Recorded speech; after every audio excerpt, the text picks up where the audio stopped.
బాధలు పడ్డారు, అవమానాలు పడ్డారు, లాఠీ దెబ్బలు తిన్నారు, జైళ్ళకు పోయారు.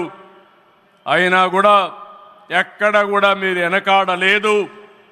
Hands of. ఇలాంటి ఉద్యమాన్ని నా చరిత్రలో ఎప్పుడూ చూడలేదు, మళ్ళీ చూస్తానని కూడా నమ్మకం లేదు. అలాంటి ఉద్యమం చేసిన ఉద్యమకారులందరికీ సెల్యూట్ చేస్తున్నా. 2024 ఎన్నికల్లో ఏకపక్షంగా ఇచ్చిన ప్రజా తీర్పుతో అమరావతికి మళ్ళీ ఊపిరి పోసుకుంది. 10 నెలల్లో సవాళ్లను అధిగమించి కేంద్ర సహకారంతో మోదీజీ ఆశీస్సులతో అమరావతి నిర్మాణాల్ని పట్టాలెక్కించాం.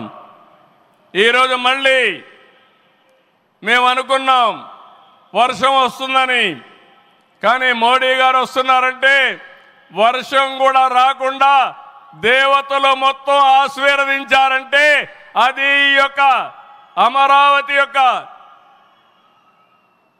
ఒక నమ్మకం కానీ ఒక పవర్ అని చెప్పి నేను మీకు తెలియజేస్తున్నాం. ఇప్పుడే మాట్లాడుతామంటే మోడీ గారు ఒక మాట అన్నారు, నా 25 సంవత్సరాల చరిత్రలో ఏ మీటింగ్కి వచ్చినా వాతావరణం సానుకూలంగా వచ్చింది, ఏ మీటింగు క్యాన్సిల్ కాలేదు, ఈ మీటింగ్ కూడా సక్సెస్ అవుతుందనే వచ్చానని వారు చెప్పినప్పుడు నాకెంతో ఆనందం కలిగిందని చెప్పి కూడా నేను మీకు తెలియజేస్తున్నా.